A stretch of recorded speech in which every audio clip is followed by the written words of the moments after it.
ओम शांति। आज 19 सितंबर 2021 है। हम सभी का लक्ष्य और बाबा की आश एक ही है कि हम सभी ब्राह्मण बच्चे बाप समान बन जाएं। तो बाप समान बनना, इसका अर्थ क्या है और इसकी विधि क्या है, आज बाबा हमें अपने अव्यक्त इशारों के द्वारा ये समझा रहे हैं। तो आइए जानते हैं आज के बाबा के अव्यक्त इशारे। बाप के समीप और समान बनने के लिए देह में रहते विदेही बनने का अभ्यास करो। जैसे कर्मातीत बनने का एग्जाम्पल साकार में ब्रह्मा बाप को देखा, ऐसे फॉलो फादर करो। जब तक यह देह है, कर्मेंद्रियों के साथ इस कर्म क्षेत्र पर पाठ बजा रहे हो, तब तक कर्म करते कर्मेंद्रियों का आधार लो और न्यारे बन जाओ। बाप समान बनने के लिए और बाबा के समीप रहने के लिए वैसे ही स्थिति बनाने की आवश्यकता है, क्योंकि वैसे भी लौकिक में भी वही समीप आ सकते हैं या उन्हीं के साथ फ्रेंडशिप होती है जो एक ही लेवल के हो, जिनमें समानता हो।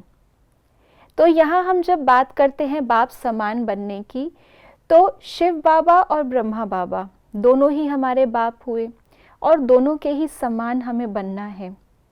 अगर हम लौकिक में देखें या अगर हम इस दुनिया में देखें, तो साकार ब्रह्मा बाबा लौकिक में होते हुए भी अलौकिक थे। उनके जीवन में हम सभी जानते हैं कैसे बाबा अपनी कर्मेंद्रियों का केवल आधार लेकर के कर्म करते थे और सब कुछ मन से निमित्त बनकर शिव बाबा के डायरेक्शन पर चलते थे। क्या परिस्थिति नहीं आई होगी यज्ञ की स्थापना में, हम सभी जानते हैं। सभी परिस्थितियों को, सभी जिम्मेवारियों को निभाते हुए, पूरा करते हुए भी ब्रह्मा बाबा कभी भी उसमें फंसे नहीं। तो दूसरी ओर शिव बाबा खुद निराकारी होते हुए भी चूज करते हैं देह में आना अपना कार्य करने के लिए, लेकिन देह की आकर्षण से बिल्कुल ही न्यारे। तो इसलिए कई बार हम आत्माएं ऐसा कहती हैं बाबा को, शिव बाबा को, कि बाबा आपका तो शरीर नहीं है, हमारे सामने तो ये परिस्थितियां हैं, हम तो गृहस्थ में रहते हैं, हमें तो जिम्मेवारी निभानी ही पड़ती है। इसलिए साकार ब्रह्मा बाबा हमारे सामने इस बात का एग्जाम्पल है। आज जो विशेष बात बाबा ने विदेही बनने के लिए कही है, वो है निमित्त मात्र एक्टर की तरह अपना चोला धारण करके कर्मेंद्रियों से पाठ बजाना, उनके आधार या उन पे आश्रित नहीं हो जाना। और ये हम तब कर सकते हैं जब हम अपनी सूक्ष्म कर्मेंद्रियों को ज़्यादा इस्तेमाल करें। जब तीसरे नेत्र से देखेंगे तो इन दो नेत्रों का आधार लेना कम हो जाएगा।